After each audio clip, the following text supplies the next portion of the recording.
And for that movie, I wasn't as afraid of wasting money on a movie no one would go to see. So there's a little better production value in 2000 Maniacs than there is in Blood Feast.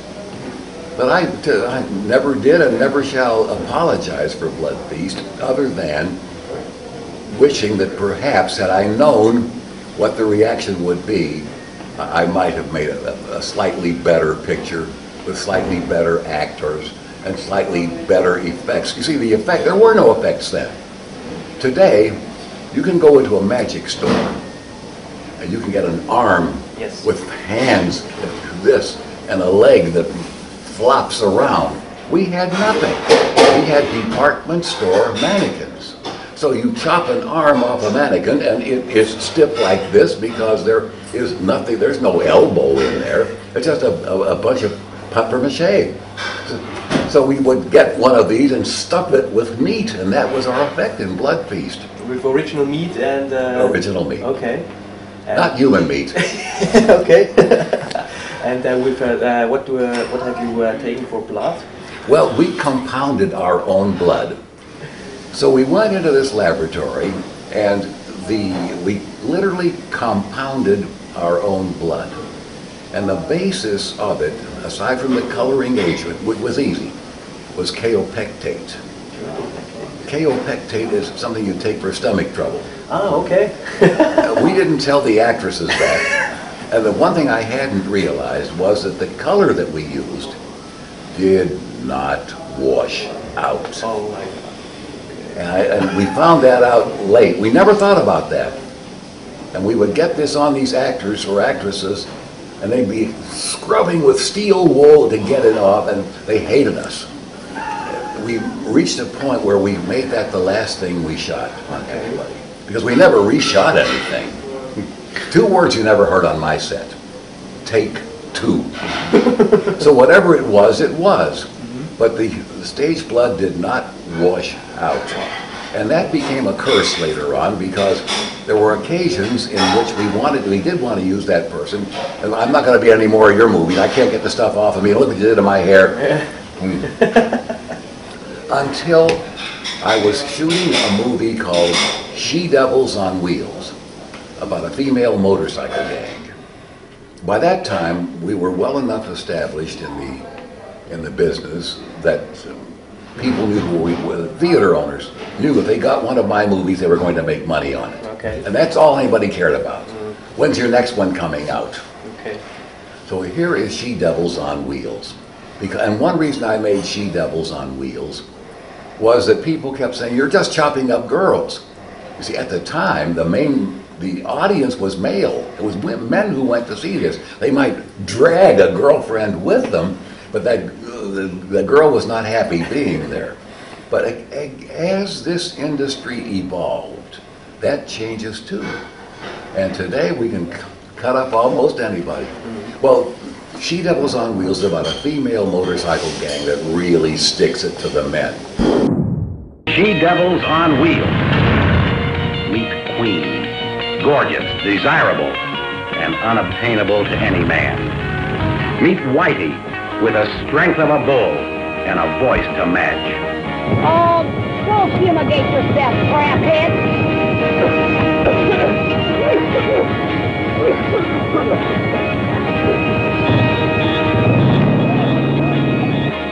This astonishing tale is told for the first time. If you think you've ever seen sights like these, think again, unless you're a member of the Man-Eaters.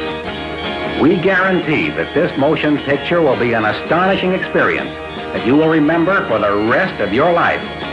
See it here, the story of the Man-Eaters on motorcycles. She-Devils on Wheels. And we had a scene in She-Devils on Wheels in which the girls steal a motorcycle from one of the men. And he jumps on somebody else's motorcycle and goes after them. I string a wire across the road, neck high, and he comes running into the wire and cuts his head off. And then I had a scene where the head flies through the air and comes down to the ground. By that time, I was no longer on the camera. I had been the cameraman on most of these movies. Okay. Because I could shoot faster that way. I knew what I wanted, and I didn't see any reason to have somebody You do don't have to it. explain it to someone else. Yeah, exactly. But by this time, I had a cameraman. And I wanted slow motion on that head coming through. Now, film goes through the camera at 24 frames a second. But slow motion, it could be up to 96 frames a second. And I had the big Mitchell camera, which held 1,000 feet, and then I had an Arriflex, which held only 200 feet. So I could only make one take, and I'd have to reload. So I had the cameraman lying there as it came down, and he ducked away from it. And the head hit the ground and got smashed up, and I had to use mortician's wax to put it back together again. I said, give me that camera.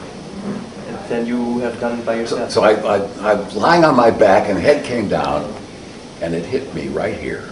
But it didn't hurt me, but it had stage blood all over me.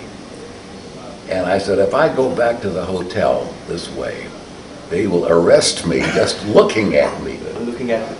So I wrapped a towel around myself. And that evening was when I made my great discovery. I went into a supermarket, and I bought every soap product I could find. It turned out that the typical soap did nothing. That bleach did nothing. But there was some sort of an enzyme product. I remember the name, it was called Axion. I don't think they sell it anymore. Okay. And I dipped these pants, and the stain came out, and I said, think of the actresses I could have saved. Now, the movie we just shot, the Uh-Oh Show, people get gored up from top to foot. They go in the shower, and everything washes right off. It was no longer a problem. No longer a problem. Okay. But we used that stuff for years. Others used it too. In fact, that laboratory put it in their catalog. Okay. Yeah, special stage blood. But see, we've come past that point now. Just as we no longer have to use department store mannequins and stuff them with junk. And that was your discovery. The evolution of an industry. It was artificial. So in the Uh-Oh Show, we chop a girl's arm off here. Easy. I don't need CGI for that. We cut the head off of something. Yeah, big deal. We cut his head off. And then the headless body wanders around with blood spurting out of it. But you see, those are not difficult. You don't need CGI for that. And so if I don't need CGI, which also takes time, you can easily lose a month while they're playing around with that. But my principal argument was the cost of it. Yeah. Here's Transformers. And Transformers is nothing but CGI. You could shoot that whole movie in a garage. I think they did.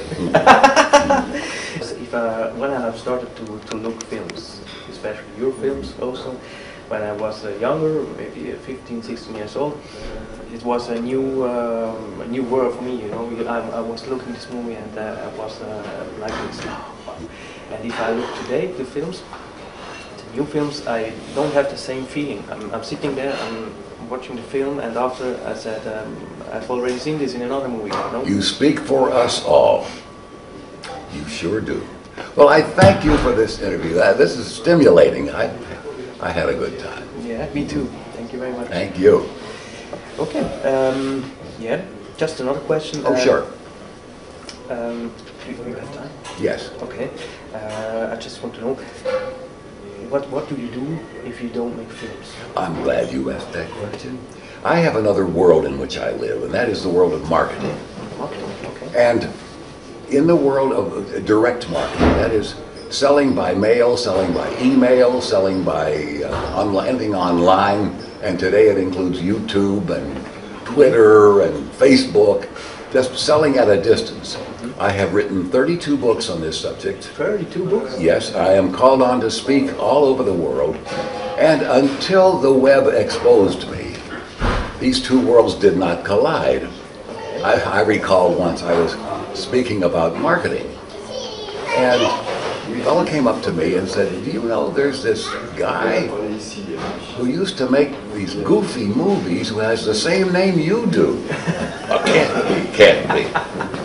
But now in my own website, I have a thing called Filmography. So the two worlds live coincidentally. Okay. And just before coming here to Neuchâtel, I had a 4-day workshop in Bonn, Germany, in my other life, In direct marketing. in direct marketing. Ladies and gentlemen, you're about to witness some scenes from the next attraction to play this theater. This picture, truly one of the most unusual ever filmed, contains scenes which under no circumstances should be viewed by anyone with a heart condition or anyone who is easily upset. We urgently recommend that if you are such a person or the parent of a young or impressionable child now in attendance, that you and the child leave the auditorium for the next 90 seconds.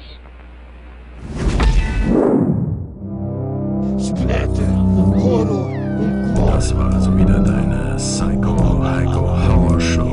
Viel Spaß Gedanken schwarz, Wind, dunkelwald, ich lieb an einem Kant. Abgeschnitten, abbissen, abgerissen, Hektoliter Blut. Dann ist der Film auch wirklich gut. Ein Prise, Witz und die Idee, schon ist es eine bessere Drogen als Schnee. Wenn du nicht weißt, wer ist es gewesen, hat der Film genug Drill dabei. Wollt ich nur auf den Schnitt mit dem offenen Mund aus Gesicht. Die Geschichte nimmt kein Handy, weil es privilegierte Wattli haben das kapiert. Wenn du guten Film willst, musst du zum Heiko im Psycho-Shop. Dort öffnen sich die Gewalt, vorausgesetzt, du bist 18 und hast Geld. Du bist 18 und hast Geld. Du bist 18 und hast Geld.